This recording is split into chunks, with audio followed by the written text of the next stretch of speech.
Bon, ça a été un plaisir immense pour moi en tant que Thiessois d'abord et en tant qu'ancien du lycée Malick Sy, de découvrir ce visage nouveau qu'est le lycée Malick Sy. Et lorsque je me suis posé la question de savoir qui a fait ça, quelle institution a fait ça, est-ce que c'est le ministère de tutelle qui a eu à faire des investissements importants au lycée Malick Sy?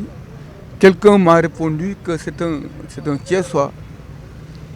un talibé de Serigne Babacar, un authentique Thiessois qui a toujours mis Thiès au devant de ses préoccupations, qui s'appelle Habib Kane, qui a fait ça, qui a fait ces investissements, qui a fait le désherbage, qui a fait en sorte que ce temple du savoir soit fréquentable, que les élèves soient dans des conditions optimales de pouvoir acquérir une connaissance. J'ai dit que ça ne me surprend pas de la part de l'homme, parce que au regard de tout ce qu'il a fait à Thiès,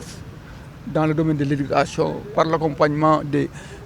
par des cours de renforcement, ce qu'il a fait pour les élèves de terminale, ce qu'il a fait pour l'éducation de façon générale, les fournitures scolaires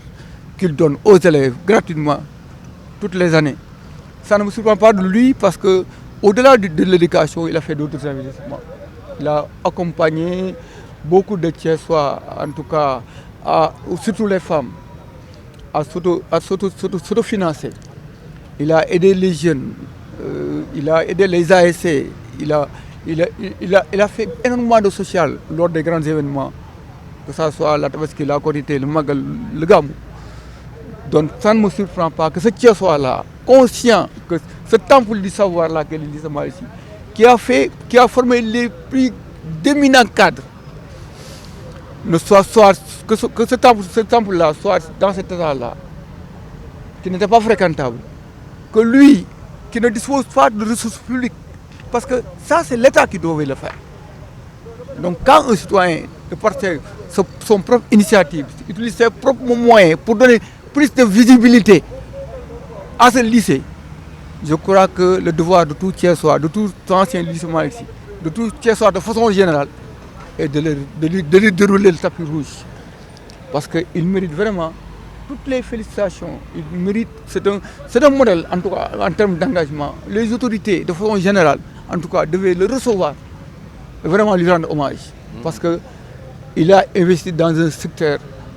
stratégique, il a investi dans un secteur qui forme les élites politiques du Sénégal. Donc, c'est pour moi l'occasion, en tout cas, de lui rendre.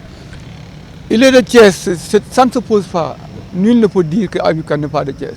C'est insulter la mémoire collective de Thiessois. Son père fut maire de Thiès, sa mère fut une militante responsable à Thiès. Dire que le fils de Malick Kane Sarr n'est pas Thiessois, c'est une offense à l'intelligence des Thiessois, c'est une provocation aux Thiessois authentiques. C'est même insulter. C'est même insulter la mémoire collective des Thiessois. Habib Kane est un Thiessois, c'est pas quelqu'un qu'on ne présente plus, il n'est pas ministre, il n'est pas directeur général, il ne gère aucune ressource publique, il n'assume aucune prérogative de puissance publique. Ah bon? Donc s'il fait ces investissements-là par ses moyens propres, s'il est conscient que l'État ne peut pas tout faire et qu'il appartient aux acteurs de développement de participer au processus de développement de leur vie, il faut lui rendre hommage. Habib Kane est très méritant, il est beaucoup méritant. Dans ce pays, le paradoxe dans ce pays, c'est les gens qui ne font absolument rien, qui sont pourtant immensément riches, qui ne font aucune action utile pour les populations. C'est ces gens-là qui sont dans des critiques, je parle même de critiques paresseuses. Parce que la plus facile des critiques, c'est la critique paresseuse, la critique qui n'est pas argumentée, la critique qui n'est pas constructive. Parce que c'est des gens qui n'ont jamais posé aucune pierre dans ce processus de développement. Ces gens-là qui jaloux de cette œuvre-là, de ce que cet homme-là a fait pour sa vie. C'est ces gens-là qui sont dans ces... Je crois que ça n'ébranle pas l'homme pour qui le connaît. Il continue sa marche parce qu'il a d'autres ambitions, Le terrain là qui est à l'entrée du lycée ici, la pose de la première pierre se fera ultérieurement. Il entend en tout cas faire un gazon synthétique là-bas. Le lycée va changer de visage, c'est clair. Donc c'est quelqu'un qui poursuit sa marche irréversible vers plus de visibilité pour faire de cet établissement un établissement qui répond au nom même de El Hadj Malick Sy. Gora di nuyu sama frère NJ ñëpp xam ko ci dëkk bi muy am taxawaay bu rafet bu muy mënee ci dëkk bi di nuyu ki nga xam ne tamit mooy Aada nekk Thiès Info di nit ku baax aussi ñoom it ñëpp ñuy contribuer ci dëkk bi pratiquement man dama fi jaar par accidentel mën naa waxee noonu ma gis lycée bi changé benn visage bu doy waar parce que man fii dama fi daan jaar mais daaw ma bàyyi xel te fi may jaar te yàlla dogal ma jaar fi gis mu rafet lool taaru ci laa laajte parce que man jàpp naa ne lu waay def Thiès man nga ko defal bi ma laajtee ñu ni ma sunu frère sunu xarit Habib Kane moo jëf-jëf ju toll nii ba pare nag ni bëgguma kenn yëg ko ndax am réew boo fa nekkee bala ngaa wax loolu réew mi defal da ngay wax li nga defal réew mi kon Habib Kane gàcce ngalaamal mais nag lii su ko defee du ma bett li tax du ma bett mooy ci njàng ak njàngale Habib Kane di ciy dugal loxoom ci biir dafa bëgg nit ku am xam-xam dama jël sama alal jël sama bopp lépp def ko ci loolu nag na jàpp ni Thiès yëpp la ko defal mais na jàpp ni aussi Sénégal la ko defal mais nag na jàpp ni tamit Afrique la ko defal àdduna wërngal këpp la ko defal parce que lycée bi ñi fi génn tey nekk ay personnalité di doxal dëkk bi ci lycée bii la ñu jaar kon lépp lu mu fi def rek ñooñu la ko defal donc may lancer appel Thiès waay yi Sénégalais yi parce que ñu mel nii nga xam ni tey bu jamono yëngoo ba toll fi mu toll ñëpp dem di jël seen alal di ko dugal feneen mu jël alalam di ko contribuer ci dëkk bi ngir xale yi gën a am courage kon dañ koo war a wax gàcce ngalaama te man li may gis bu école tëjee 3 mois de vacances yooyu day dem jël ay maître jël ay madame di indi leen école Malick Kayré ni leen dama leen di fay pendant 3 mois pour ngeen jàngal xale yi bu xale yi jàngee ba pare ba école war a ubbi mu jëlaat ay fourniture di leen ko jox loolu ku ko def waa Thiès yëpp waa Sénégal wërngal këpp war nañ la gàcce ngalaama te li ma gis ci projet bi ci biir muy terrain football mu xam ni tey ñiy jànge fii am na ñu fi dëkk Thiénaba am na ñu dëkk Touba Toul am na ñu dëkk Fandène am na ñu dëkk feneen ak feneen mu xalaat ni sax même ñooñu bu ñu dikkee tey bàyyi ba ay 10 heures ñuy génn amuñu fu ñu lekk mu xalaat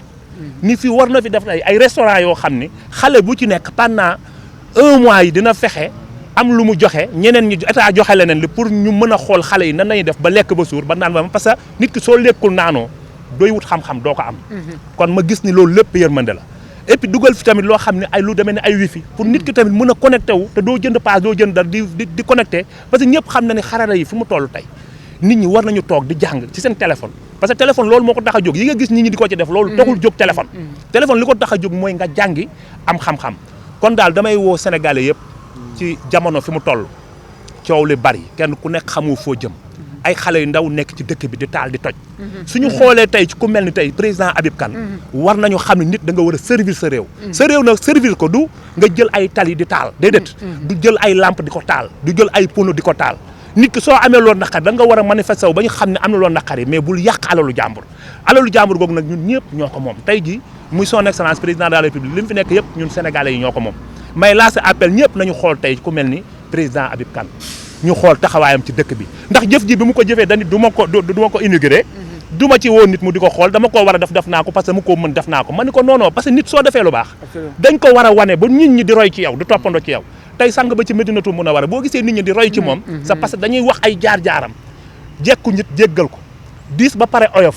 jiitu nit ñi ba pare xaar leen Habib Kane nag ci lance boobu la nekk kon nag képp koo xam ne tey taxaw nga di wuyoo tur mu ne man maay taalibe sëñ Babacar Habib mu sëñ Babacar soo xoolee lycée boo xam ne Seydi Alaaji Malick Sy lañ ko tuddee boo ci defee sa xaalis réerul kon sëñ Babacar defar nga ko ba mu dëkk tey ji lycée boo xam dañ ko tuddee waajuram tey mu dikkaat defal ko xar kanam gu mel nii dinañu mën a def lu dul ñun ñëpp Thiès waa yëpp may ne nañ leen taxaw ñu félicité ko ndax ku def lu baax dañ ko war a félicité encore une fois maa ngi félicité président Habib Kane di ko ñaal yàlla yoon wii nga xam ne moom la jël yàlla na ko yeggal ak jàmm te lépp lu fi amit yàlla buñ ko nettali jeune la mais jeune bu ambitieux la jeune bu am taxawaay la jeune bu xam li mu bëgg la saa yi bu xëyee 8 heures mi ngi ci terrain bi di dem Kajoor Glace di dem Sarafina di dem Teranga Resto di dem fépp ku mu fa gis nga tollu diggante mu jàppale la te Habib bu déggee ku ñu jàpp yóbbu la kaso bu tëddee du nelaw